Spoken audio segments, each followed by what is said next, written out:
Ladies and gentlemen, thank you for standing by, and welcome to the Garmin Limited First Quarter 2025 Earnings Conference Call. All lines have been placed on mute to prevent any background noise. After the speaker's remarks, there will be a question-and-answer session. If you would like to ask a question during this time, press star followed by the number one on your telephone keypad. If you would like to withdraw your question, press star followed by the number one. I will now hand today's call over to Teri Seck, Director of Investor Relations. Please go ahead. Good morning. We would like to welcome you to Garmin Limited's First Quarter 2025 Earnings Call. Please note that the earnings press release and related slides are available at Garmin's Investor Relations site on the internet at www.garmin.com/stock. An archive of the webcast and related transcript will also be available on our website. This earnings call includes projections and other forward-looking statements regarding Garmin Limited and its business. Any statements regarding our future financial position, revenues, segment growth rates, earnings, gross margins, operating margins, future dividends or share repurchases, market share, product introductions, foreign currency, tariff impacts, future demand for our products, and plans and objectives are forward-looking statements. The forward-looking events and circumstances discussed in this earnings call may not occur, and actual results could differ materially as a result of risk factors affecting Garmin. Information concerning these risk factors is contained in our Form 10-Q and in our Form 10-K filed with the Securities and Exchange Commission. Presenting on behalf of Garmin Limited this morning are Cliff Pemble, President and Chief Executive Officer, and Doug Besson, Chief Financial Officer and Treasurer. At this time, I would like to turn the call over to Cliff Pemble. Thank you, Terry, and good morning, everyone. As announced earlier today, Garmin delivered outstanding financial results during the first quarter of 2025. In a continuation of the positive business trends we've been experiencing over the longer term. Consolidated revenue increased 11% to $1.54 billion, a new first quarter record with three business segments delivering double-digit growth. Gross and operating margins were 57.6% and 21.7% respectively, resulting in record first quarter operating income of $333 million, up 12% year over year, and pro forma EPS of $1.61, up 13% year over year. We're off to a great start, and we are very pleased with these results. While it is not our normal practice, we are updating our full year 2025 guidance to reflect first quarter results and our current assessment of markets and the global trade environment. Doug will discuss our financial results and updated guidance in greater detail in a few minutes, but first I'll provide remarks on tariffs, followed by an update for each business segment. The global trade environment is very dynamic due to recent changes in U.S. trade policy, which is affecting every business, especially those with extensive global supply chains. It appears that higher tariffs and more complex trade structures will be a normal part of business going forward. While the situation remains fluid, we have established assumptions about tariff structures that are most likely to impact Garmin and have reassessed our 2025 guidance using these assumptions. It's important to note that approximately 25% of our revenue is generated in the U.S. market from products manufactured outside of the U.S., primarily in Taiwan. Our assumptions include a 10% baseline tariff on all products manufactured outside of the U.S., including those manufactured in Taiwan. Many of our products are temporarily exempt from tariffs, but we have not assumed any benefit from these temporary exemptions, reflecting conservatism in our assumptions. We will benefit from these exemptions as long as they remain in place. We are also assuming an incremental 145% tariff on products and materials imported into the U.S. directly from China. While we do not source a significant amount of material directly from China for U.S. production, the reciprocal tariff amplifies the impact. The current trade environment has weakened the U.S. dollar relative to other currencies, which benefits our revenue and margin. Approximately 40% of our revenue is generated in non-U.S. dollar currencies, and we expect the benefit to partially offset the direct impact of tariffs. We are pursuing mitigations some of which have already been established, while others will take more time. We are not ruling anything out, and we intend to be strategic and selective with these actions. Given the current trade environment and potential impact on consumers, our guidance assumes a modest reduction of demand moving forward. Using these assumptions, we estimate the gross impact from tariffs on our 2025 results prior to any mitigations will be approximately $100 million of increased cost. However, our 2025 pro forma EPS is unchanged at $7.80, as the expected benefit from foreign exchange and planned mitigations offset the impact of tariffs on earnings. While the current trade environment has created headwinds and increased uncertainty in the market, we remain optimistic because of our strong product lines and the resilience of our vertically integrated, highly diversified business model. Turning now to business updates, starting with fitness, revenue increased 12% to $385 million, with growth led by strong demand for advanced wearables. According to the latest data provided by IDC, we were the only global smartwatch provider that grew in 2024, reflecting increased market share. Gross and operating margins were 57% and 20% respectively, resulting in operating income of $78 million. During the quarter, we announced Garmin Connect Plus, a premium service offering AI-based health and fitness insights, enhanced live tracking, and exclusive achievement badges. We recently announced the Vivo Active 6, our newest health and fitness smartwatch with an even brighter AMOLED display, more than 80 preloaded sports apps, and access to Garmin Coach training plans. Given the first quarter performance of the fitness segment and the expected benefit from foreign currency shifts, we are raising our revenue growth estimate to 15% for the year. Moving to outdoor, revenue increased 20% to $438 million, with growth driven primarily by adventure watches. Gross and operating margins were 64% and 29% respectively, resulting in operating income of $129 million. During the quarter, we launched several new products across multiple categories, including wearables for adventure sports, dive, and golf. One noteworthy launch is the new Instinct 3 Adventure Watch series, which now includes versions with a bright AMOLED display. We also released our annual 2024 InReach SOS report, highlighting the importance of Garmin Response, which coordinates emergency response services in more than 200 countries and territories and supports rescue efforts in more than 210 languages. The Emergency Response Coordination Center is an important part of what differentiates our InReach SOS service from others. We are pleased with the strong performance of the outdoor segment so far this year. Looking forward, we expect growth to moderate as we reach the anniversary of the highly successful Fenix 8 launch, and considering the possibility that economic uncertainty could reduce demand for certain products. With these things in mind, we are maintaining our revenue growth estimate of 10% for the year. Looking next at aviation, revenue increased 3% in the first quarter to $223 million, driven by growth in OEM product categories. Gross and operating margins were 75% and 22% respectively, resulting in operating income of $48 million. During the quarter, Pilatus Aircraft announced the new PC-12 Pro, featuring our G3000 Prime flight deck, which with deliveries expected to begin later this year. Pilatus also selected the G3000 Prime for the PC-7 MKX military training aircraft, demonstrating versatility to serve both civilian and military applications.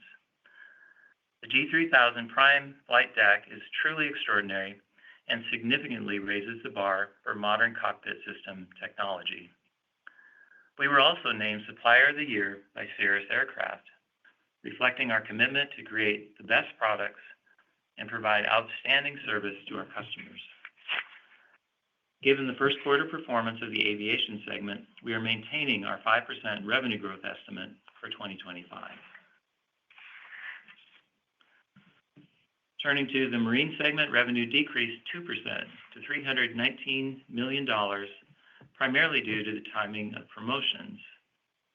Gross and operating margins improved to 58% and 27% respectively, resulting in operating income of $87 million.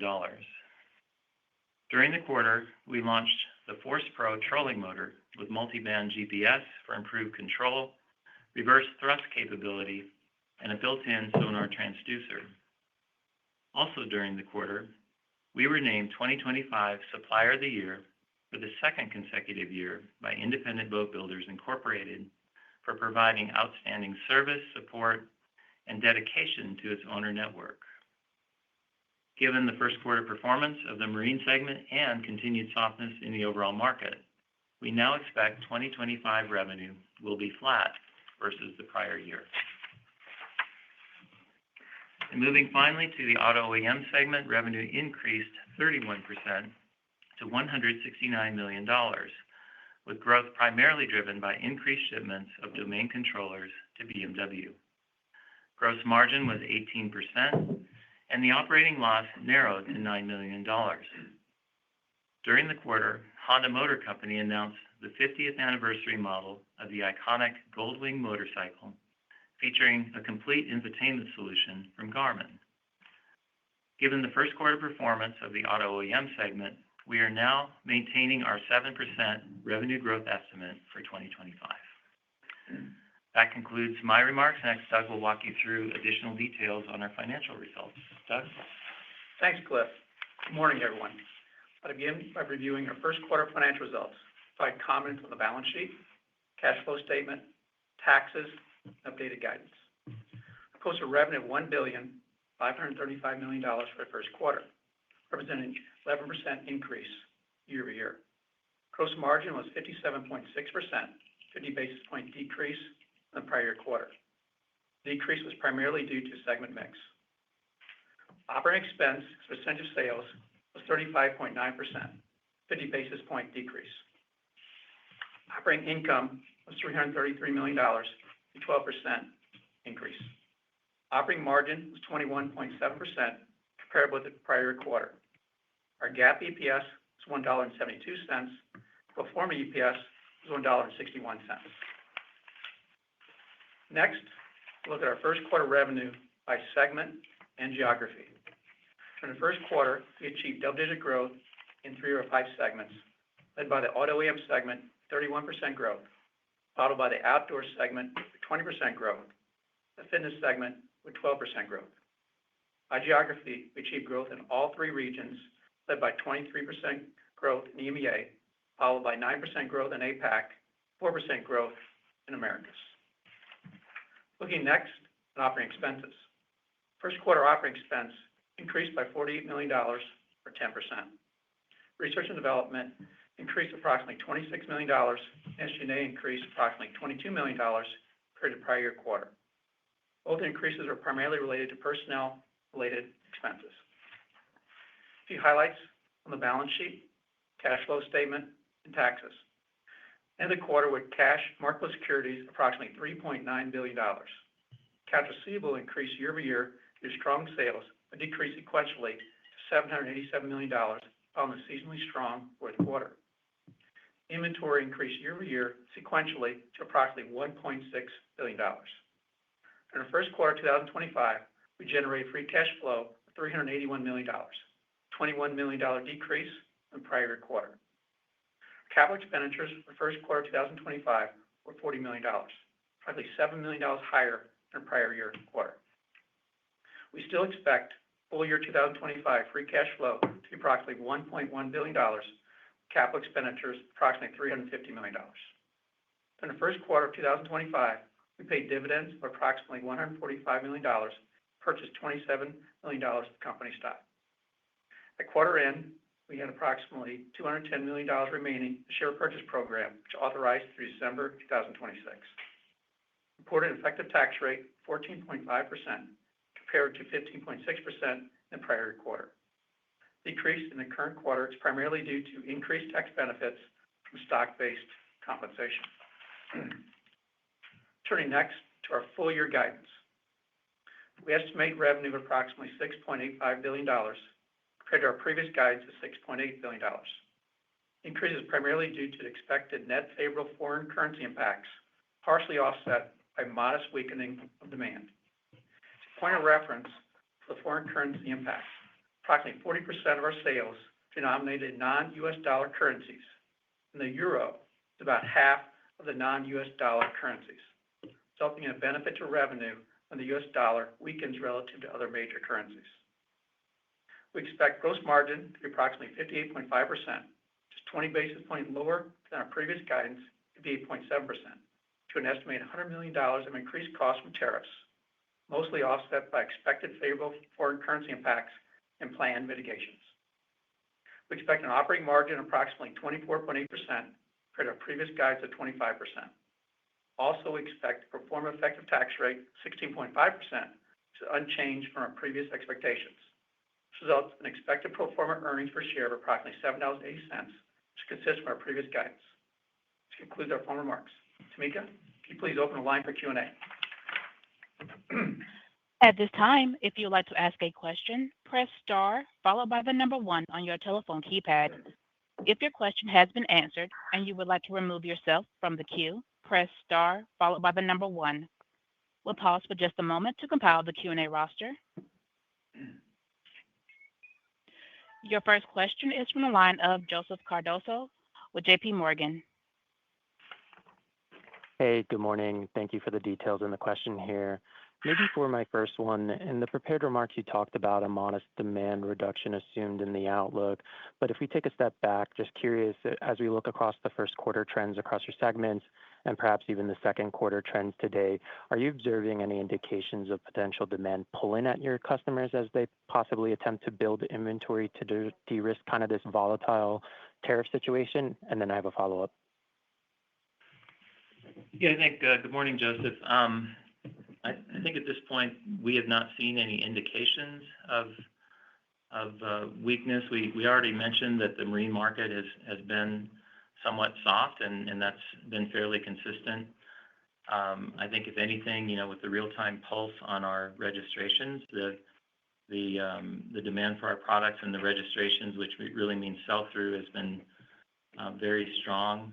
There's no indication that retailers are stocking or overstocking of products, and there's a natural limitation there because they have limited capital they can deploy on inventory, and also credit limits are in place as well. So in general, I don't see that the channel or the consumers are out of balance because of the trade concerns. Nope, got it. That's great to hear. And then maybe switching away from tariffs, it was great to see the release of Connect Plus. But I guess, Cliff, why now? In past discussions, at least anecdotally, there appeared to be some reservations about finding the right value to essentially end up charging your customers. So I guess what capabilities or what developments prompted you to kind of launch this at this time?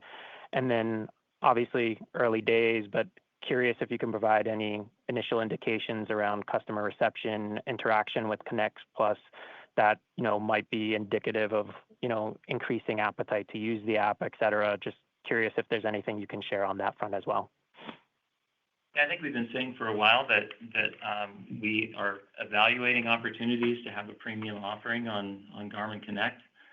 And I think the developments of AI, and particularly around AI-based insights for our users, was one of those things that we felt was important to recognize the value for the investment that it takes to do. And so we felt like it was the right time, and we do have a very strong user base. Connect Plus isn't required for users, and we're not taking any features away from people that they've had. And we still have a strong commitment to develop Garmin Connect in our devices with broad features that are available to everyone. The certain ones we will likely reserve for premium offerings. And so far, the response has been positive. we're not measuring success in terms of the short term. This is a long-term thing for us, a very important part of our fitness segment going forward. So we're going to build on where we started. Nope, fair, and appreciate the color. Thanks, guys. Thank you. Your next question is from the line of Erik Woodring with Morgan Stanley. Great. Thanks so much for taking my questions, guys. Good morning. Cliff, just maybe two quick clarification points. Is there any way for the full year calendar 25 guide that you can kind of disaggregate how much demand, relative weakness you are baking in versus how much of a tailwind the U.S. dollar is? Obviously, your total revenue guide went up slightly, but just trying to understand how much demand weakness are you kind of embedding versus how much FX tailwinds are you now embedding? And then a quick follow-up. Thank you. Yeah, good morning, Eric. We provided quite a bit of color in terms of the FX part, so that's one that's fairly easy for everyone to understand.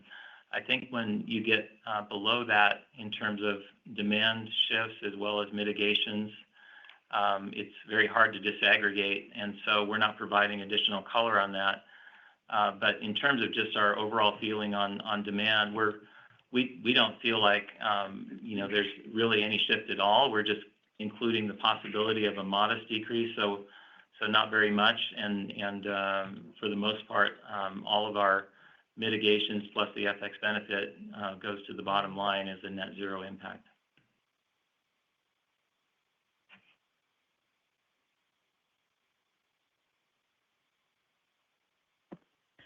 That's perfect. Thank you, guys. And that kind of segues into my next question, which is a bit broader and gets at this kind of mitigation point that you're making, Cliff. I'd love if you could just share a little bit more color on, if we think short term, what type of mitigation tools are you prioritizing to limit the impact of tariffs? And then bigger picture or longer term, you guys are one of the only consumer electronics companies that has wholly owned facilities that does all of your own manufacturing.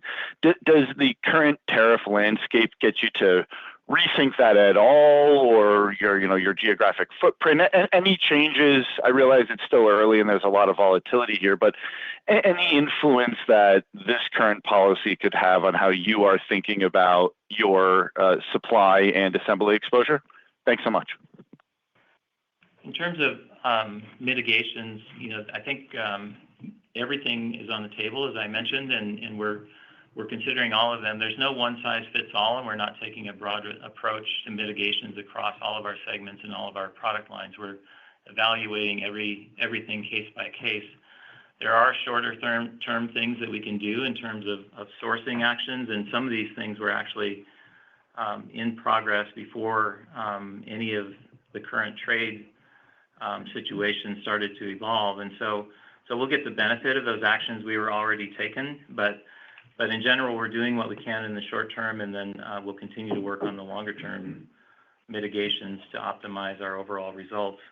In terms of our global footprint, actually, a global footprint is a benefit right now, not a detriment. As we mentioned, 25% of our revenue is generated in the U.S. from products manufactured outside of the U.S.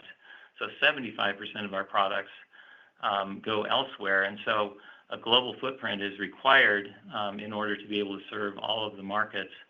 There are some product considerations that we could make in terms of where they're manufactured to optimize our overall supply chains and results. But in general, I would not expect to see a big shift in terms of our overall global footprint and our vertical integration strategy. Okay, that's super clear. Thank you for all that color, Cliff. Good luck, guys. Thank you. Your next question is from the line of David MacGregor with Longbow Research. Hi, good morning. This is Joe Nolan on for David. I just had a quick question on the shape of the year a little bit. Just in 2Q, I was wondering if there's going to be any sort of lag from mitigation actions, if those maybe will have some impact on margins as they take time to work their way into the system, and just how that progresses through the remainder of the year as the timing of the mitigation actions. Oh, yeah. So as it relates to the mitigations, we'll actually, as Cliff mentioned, we'll put those in place, when we think it's appropriate with those. But there's a few things that we have to, think about, as Q2 is, one of which is, timing of when the tariffs are in place. Also have to consider, the inventory that we do have on hand. So we do have inventory on hand that doesn't have the tariffs. There'll be in the timing in there also. So what I'm saying is there's, a lot of puts and takes, that really take place in that Q2 from that standpoint. We're doing everything we can to, put things, in place as soon as we can, to mitigate it as soon as we can. But there's a lot of different moving parts in there between inventory, the mitigation efforts that are taking place in there too, as well as, when the tariffs are in place in there too. Got it. Okay. And then just another quick one. In Marine, you mentioned the timing of promotions. If you could just provide any detail on that and if that's expected to be a headwind into the second quarter as well. I think in 2024, we had a major promotion with a national retailer where inventory was bought in the first quarter for those promotions.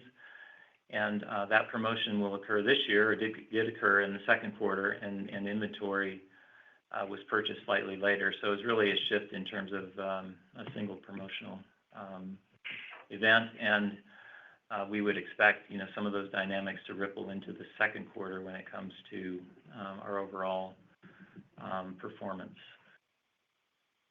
Got it. Okay, that's helpful. Thanks. I'll pass it on.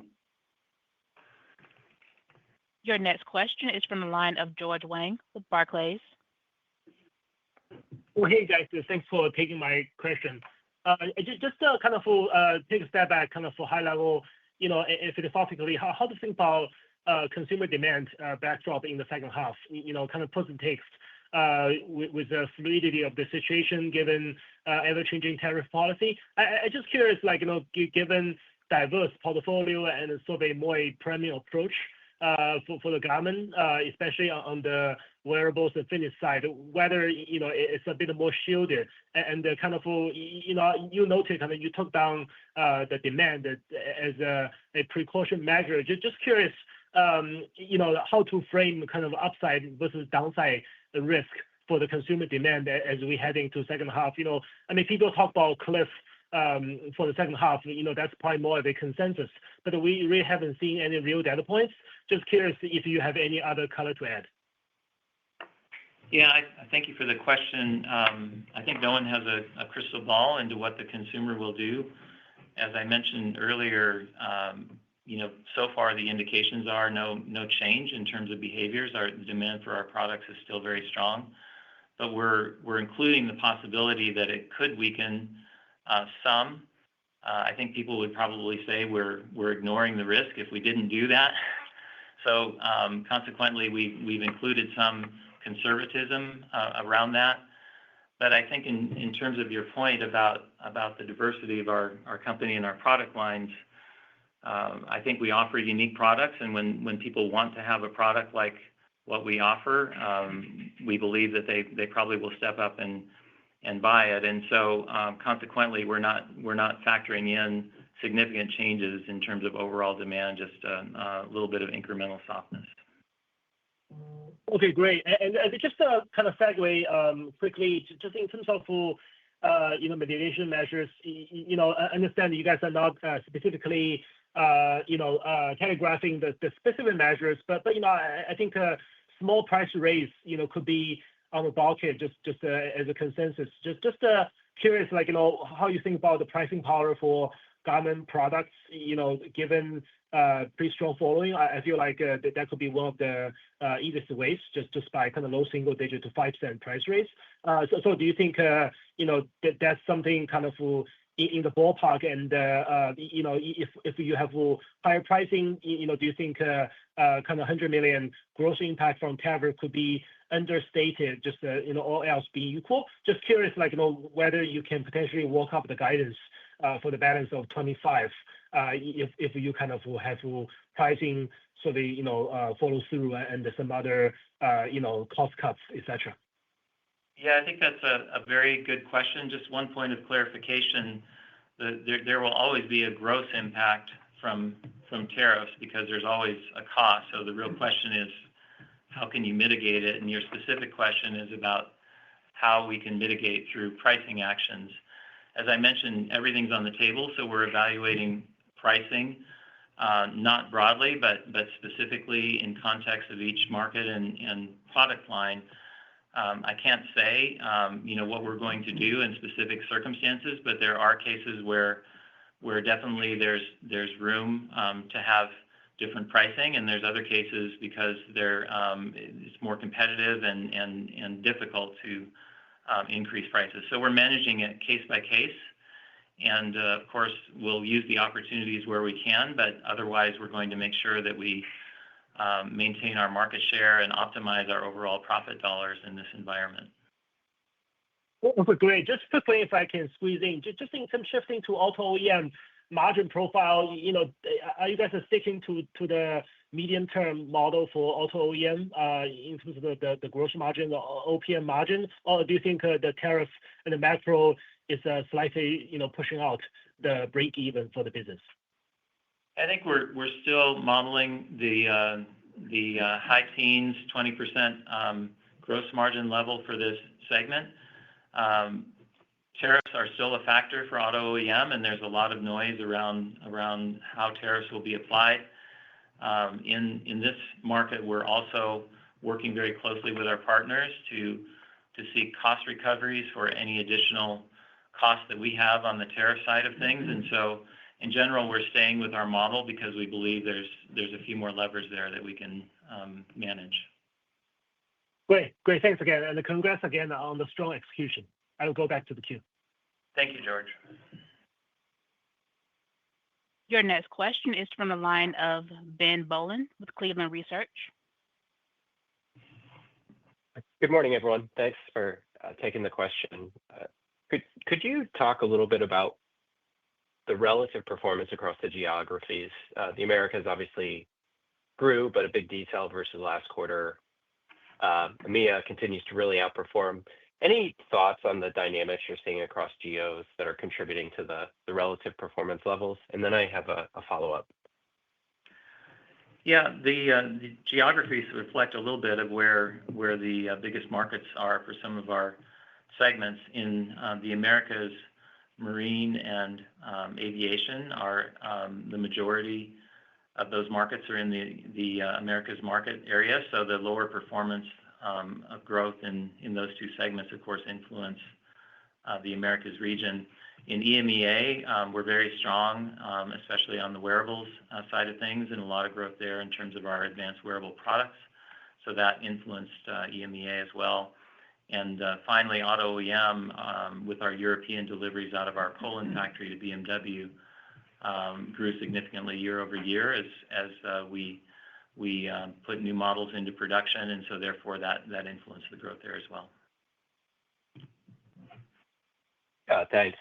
The other question I had is, when you look at the guidance within fitness, 1Q run rate, a bit below how you're guiding the year. Can you talk a little bit how you're thinking about new products or just the pace rate that you see that segment developing over the course of the year? That's it for me. Thank you. We expect fitness will have a bigger benefit from foreign exchange because of the weighting of the revenues outside of the U.S. dollar. So that's one factor. And then the other thing I would say is that we're still working towards new product releases this year that will influence our revenue going forward. And so we're anticipating benefit from new product releases that are coming. Thank you. Thank you. Your next question is from the line of Ivan Feinseth with Tigress Financial Partners. Hi, thank you for taking my question, and congratulations on the great results in this difficult economic and global trade environment. Thank you. Since you keep introducing more and more subscription-based products, and you have a lot of them now, not only like the aviation and marine maps, but the InReach and now Connect Plus, at what point do you think you would start to report subscription and software revenue as a separate line item? Well, as you know, we would have to report those as soon as they reach 10% of our consolidated revenue. So when that happens, we'll definitely let you know. Okay. Also, congratulations on the Goldwing infotainment adoption. Does that, or is there the opportunity to include like the Zumo radar on, as an OEM addition to motorcycles? And do you see any opportunity to start to go into more like advanced rider safety systems? Well, the Zumo radar is fairly new, so it's just getting out there to the market. And what's really interesting about the Zumo radar is it's another example of a product category that we invented and brought to the market. And so it's early days, but I would expect that motorcycle OEMs as well as aftermarket users are going to embrace that product line, and it'll be part of the market going forward. Now, on your forward guidance, which I think was pretty impressive in light of what's going on, is a major portion of that going to be driven by new product introductions, or can you give us some color on that? Yeah, I can't provide a detail on what that is, but it's all factored into our overall outlook. We have a cadence of roughly 100 new product releases every year, and 2025 certainly has a lot of new products that are coming as well as new product categories, and so we're factoring all of that into our outlook. All right. Thanks. Congratulations on the great execution again. Thanks, Ivan. Your next question is from the line of Ron Epstein with Bank of America. Hey, yeah, good morning, guys. Good morning. How are you thinking about just getting shipments of product? I mean, my understanding there's freight that's waiting outside of ports. I mean, how are you factoring that in? Well, I'm not sure exactly, what the nature of your question is. We have been following a normal cadence of manufacturing and shipping, and so our shipping consists of a combination of both air and sea freight, and things have been business as usual along those lines. Oh, good. That's good to know. And then, can you give any more color on the various tools that you're trying to use to mitigate tariffs?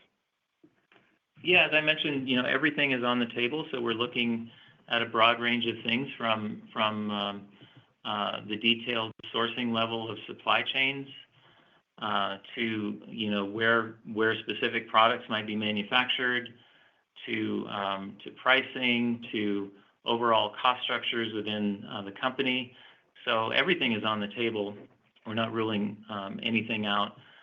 We're just simply not providing details on that right now because some of the items, depending on the market, is more competitively sensitive. Yeah, that makes sense. And then on the aviation side, do you expect any impact there on tariffs? I mean, in terms of maybe some of the electronics that you use? Well, there's some impact because there's always materials that are coming from outside of the U.S., and so we factored that into our overall outlook for aviation. But the impact is more limited in aviation.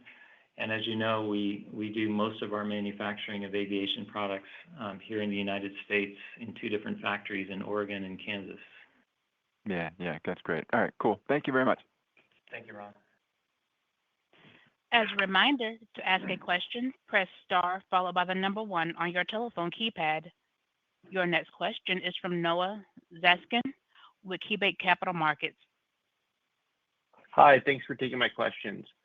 Maybe first, just on the adjustment to the marine revenue growth outlook, is that a reflection of kind of a differing view on kind of the end market versus prior, or what's kind of embedded there? Thanks. Yeah, again, this is more of just an empirical view of what could happen to the market and just kind of listening to what customers are saying without any real data points yet, obviously, because it's very early days. Early boat show indications were very strong. I do think that the shock factor around the tariffs and the changes that happened so quickly could put some of those customers who were looking at high-end boats and also equipment on pause as they quote unquote see what happens. We hear that a lot. But in general, we expect that the bell curve of our market where these products are sold will continue to function, although we're factoring in just a slight amount of softness for this transition time. Makes sense. And maybe just one more, and apologies if you've already touched on this. But on the auto OEM side, how should we think about kind of the 31% growth in the quarter versus kind of the 7% unchanged thoughts for the year? Is it like just kind of contract cadence items or just any thoughts there? Thanks. Yeah, the high growth rate in Q1 is really a result of still getting the benefit of the additional models that were brought online last year. So we'll soon anniversary all of that, and the growth will moderate going forward as it's really a static situation with the number of models and the production rates coming out of BMW. The other factor is, of course, as you know, car makers are softening their views as they deal with the impact of tariffs on their customers. And so our outlook reflects their input as well in terms of the number of cars they will make. Very helpful. Thank you. Thank you. At this time, there are no further questions. I will now hand today's call back over to Teri Seck for any closing remarks. Thank you all for joining us today. As typical, Doug and I are available for callbacks, and we hope you have a great day. Bye. This concludes today's call. Thank you for joining. You may now disconnect your lines.